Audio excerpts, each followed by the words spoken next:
welcome to NHRD Pune YouTube channel. I'm Neena Kamal, back with another episode of PeoplePoint. Today's our guest is Miss Awantika Bhardwaj, Senior Director Culture and People Experience with Ensono. Awantika brings with her 22 years of versatile HR experience, like in the areas of consulting, compensation benefits management, employee experience, employee branding, mergers and acquisitions, culture, and HR strategy. She is SHRM SCP certified and very passionate about AI. She has completed a PG program on artificial intelligence for leadership from the University of Texas. So let's welcome Awantika. Thank you so much, Awantika, for joining us on PeoplePoint. Very hearty welcome. Thank you, Neena, for a warm welcome and thanks for a great introduction. So today we're going to use Awantika's passion and going to talk to her about artificial intelligence for leadership. So shall we start? Totally. So Awantika, tell us what are few examples of AI for leaders and how are they used? Right. So, interestingly, this has been my topic close to my heart, I should say, Neena. And when I look back how I started my journey and grew to a leader, it's an interesting journey, right? And I would say this is the right time to be a leader. Possibly earlier times it was still difficult. As much help in terms of AI was not available. AI was still evolving, but today being a leader is very interesting. Okay, and we can look at it from the word itself. When you say who's a leader, normally a person who who is motivating, engaging, encouraging the other person to drive towards the better results, and of course, showing the way ahead, and sometimes taking a back seat and saying, okay, you go ahead, I'm always there to back you. Everything of the sort, has an AI application in place now, I would say that the world has really progressed in this space, and I think it is really interesting in a way that all that I said, right, encouraging, motivating, engaging, now involves AI. AI touches upon every aspect of it. Now, if I have to really say how that is, would it be okay if I use the word leader itself to explain and maybe, share some examples? Definitely. Sure. Thanks, Neena. Great. So when I look back the word leader, I think that itself has, first thing is learning. And if you look at learning and AI, how it goes hand in hand is all game-based learning that is in place. For example, that AI was able to enable for all of us. So I know of game-based simulations where leaders can enter and test themselves on how in a situation they will use that their knowledge and simulate themselves to be a leader in that game and test themselves to be a leader, right? In a stressful situation, how will you take decision? What's your style of leadership when it comes to your own teams or, general outlook towards the larger organization and stuff like that. So this learning, which is enabled by AI, has really made my life easy, right? Now I don't have to really experiment on my own team members. I can get into a simulation and say, oh, I'm here, right? I lack this. How do I fill the gap? I know my gaps and I progress on those. So first thing is that. Second, I would say for me, like I said, engagement, excitement, encouragement. I think that is again enabled by AI. I have taken a few demos. I know of applications which have, the learning, AI built in, basically to find out, hey, how is Awantika doing today? What's her mood? How engaged she is? So I think when the whole thing started, possibly we were able to do it day by day. But today, I think you can do actually minute by minute, hour by hour, and you can actually predict how would Awantika feel later on, right? As an employee in my team, as my team member. So all that can become a data point for me as a leader and say, okay, I have this data point of how my teammate is feeling and have moods and emotions and everything, and predict that to say, okay, how can I engage her better? what will keep her more happy, what will keep her more, what will fulfill her aspirations and stuff like that. So there exist applications for that, Neena. Just in a nutshell, what I'm trying to say is there are lots of I don't want to mention any names right now. I mean, it will be unfair to call out one, not call out others. But if you want, we can be a little bit more specific. Yeah, you can give a couple of examples. That sounds great. We would Sure. love to know. Okay, perfect. So, I mean, in terms of engaging, encouraging, etc., I already talked about. Mood and sentiment analysis has been really a big space where AI made its mark. In terms of, I would say, applications, there are a lot of chatbots which can do it. Leena AI and other applications that have come into picture, which can basically talk about how the mood has been of an employee and predict how can the person feel maybe over a couple of few days later, and what can keep the person engaged. Yeah, so the next thing that I wanted to talk about was A in the leader, Neena, and it is more about so I mean automation. Yeah, I mean AI meaning automation, that's not where I'm going. I'm going to augmented intelligence. What it means is all the leaders have to have their intelligence. They have to take their decision. Their strategic decision making is a must, right? But when it comes to augmented intelligence, it means that the AI is used to help you as being the center of the decision making, and the whole decision is taken keeping human in the center. Now, to give you an example, a couple of companies run Gallup surveys, and okay, you find out how healthy or engaged the organization is, how engaged are your people, but that's based on who responded, right? What about people who have not responded and you just call them, okay, disengaged, right? Now, are they really disengaged or they are not answering? And how do you find out that the ones who did not respond to the survey, how are they engaged? What will make them answer or share their feedback with the organization?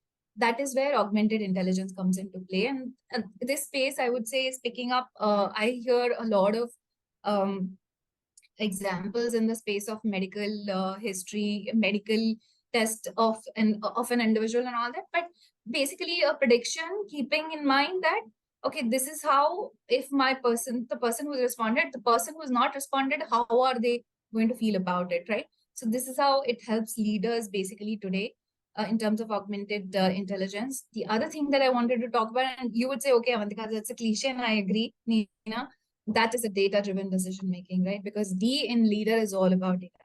I mean, if I go back and look back my own day, there are hundreds of data points. I mean, for an HR person, it's like tsunami of data that I have in front of me, whether it's appraisals, whether it's people's personal data, or now many more things, right? I mean, data is not only the text and the excels and all that, it is also where is my person, right? Like, for example, COVID hit us, and then we wanted to know where is my individual employee. So there are applications, rather chips, which you can embed in your ID cards. ID card can then track your person. Very useful in roles like sales, right? Where you really want to know if the person is out, not working, or they're really doing some calls and going and approaching the right set of people. Some people might just say, oh, this is like micromanagement, but I don't know. It's an application available, and AI is helping us. This is how data is just accumulating upon accumulating. And then, we have loads of things, and maybe my insight as a human being to look at this data and say, what is the answer of the data, may be insufficient, right? So that's where AI comes into play, and it gives you analytics, it gives you trends, it gives you, and now it's not only that it give you a chart and then you say, oh, it's trending up. And so yeah, I mean, this is how it helps you not only analyze in terms of charts and graphs, but it also gives you prediction, right? What can happen, what can you do, how can you course correct yourself and stuff like that. And this is like an endless field. Sorry, you're asking. So one thing which I would like about data is that it reduces bias. That is one thing definitely very crucial from a leadership point of view, that it reduces your bias, personal bias, and judgment. Do you see it that way? Yes, definitely. But it is also about And that's where I was reaching next, the results, right? That's the R of the leader. Okay. And when you look at the data and say, can I be biased or not looking at the data? You can be, because for me, the result is not what gets measured. It is also how you measure it and what do you measure, right? If you measure the data only in, say, one cut, you may end up seeing what you want to see, right? And AI, that's where comes into picture and says, hey, I will give you this same cut of data. I'll give you, say, 5 types of analysis, and then you find out what fits into your organization, may not fit into another organization. What works best for you may not work best for the other. And therefore, it gives you lots of opportunity, like, a lot of playground and a big opportunity to say, oh, this is what is also possible. And sometimes there have been surprises, right? Right now, if you see Josh Wilson report, or other people talking about it, I think HR space is one of the largest player for AI in terms of applications, in terms of analysis, in terms of engagement, recruitment, right? I mean, starting from, say, matching the word in the CV to talking to the candidate and saying, hey, are you available, right? To reading out the job description and saying, hey, is this inclusive? To say, really, being there in the interview with the candidate and say, oh, this may or may not fit in, right? And so I totally agree. I think AI can give us so much, right? But end of the day, what will not go away, right? And I always believe in it is the human decision making, the human understanding of emotions, right? When the person on the interview said something out of an emotion, AI may not be still able to, but I can understand what they had a situation at hand and therefore they reacted this way, or, gave an answer, or did not like my question, the facial expressions. I think we've not reached there. I mean, there's a lot of work again, once again, on, say, in terms of AI, you would say, oh, there are a lot of facial recognition, reading, you can read how Awantika is feeling when she's smiling. Is she really smiling? I think AI is still confused there. It will still take my smile as happiness, whereas a human being, I might still be smiling when I'm sad, right? Yes. So that's where AI still lacks, I think. I see your point. So what I feel personally, I love your passion about the topic. First of all, let me compliment you there. And Thank you. so the fact is that it is a reality. We all, first of all, have to accept that this is a reality. This is happening. Yep. Now, Yes. we need to, I feel that one risk I feel is that not only through AI, not only for leaders, but in general around us, there is just too much of data being created. There is Yes. there is just tremendous, humongous amount of data being created. Now, as leaders, particularly, what Right. can we do that we shouldn't get lost in that data? That is what I would like to ask you. What is your thought on that? All right. So yeah, it's a very tricky one, because I feel myself that, one side there is not one data type and I'm doing something here, whereas another side there is another data, I'm doing something there as well. Is appraisals linked to one issue that the person had at the client side, or is it more to do with his personal life and then the parameters that are impacting them? And that is all data for me, right? So yeah, I mean, it's kind of daunting and confusing, but I would say a good leader is someone who stays focused, um, say, checks all the dots and says, okay, I've covered everything. I've not touched, I've not left anything that was to be touched. I think that's what will keep us going as leaders. Otherwise, I mean, like I said, as HR, I'm really already facing tsunami of data, Neena. Very true. What you rightly said, that we need to really be focused about what exactly we are trying to achieve here. Why are we looking at that data? Data Yep. is not our objective, but what we are doing is very different, and that Yes. focus is very important. I understand. I definitely see that, considering that the world is becoming really like a global place. I love this word, globally local, Okay. and Local. everything Yes. Local place. local place. And then um, we don't know each other's culture so well. We don't Yep. know the small, big nuances about each other. And of course, I mean, tools like AI can help us to work better with each other without a lot of Totally. bias or judgment, and it will definitely make the workplace more inclusive, of course. Yes. But then we can't take away the role each of us as leaders have to play in it, isn't it? Yeah, so I totally agree. I mean, we can't go away from it. We are into it. And when it comes to human beings, what works best is the human interaction. Like I said, when I talk to you, I can gauge you better than any other thing. So yes, Neena. So I agree. Um, it is not going anywhere. I think we are into it as human, I would say. And then at the same time, this opportunity as leaders, which you rightly said, that this is a great time to be a leader, because we actually get to make quick decisions, more informed decisions, and more inclusive decisions. So that, of course, we should for that we should look at AI tools. Totally. And you know what? It's not only us, like you rightly said, Neena, for leaders, it is, there's so much. What about a junior employee or any other person? I think in daily life also, say my daughter is using Alexa for learning, right? That is an AI. We were always kind of like last couple of years on mobile using Google AI, Siri, and other stuff. So I think I think this is not new, and it's not only for leaders, it is vast. To give you an example, very minor thing, right? I mean, so to say, best experience. I mean, HR is all about giving the best of experience to the employee that comes to office. And like you talked about the culture being different, how can I learn? So the onboarding has, in some companies, I wouldn't say everybody has adopted, but has gone, say, through virtual reality, right? So right now, sitting here in India, I can see how Singapore office is, or how are Singapore employees, dealing with the daily life and culture and everything using the virtual reality, right? You wear the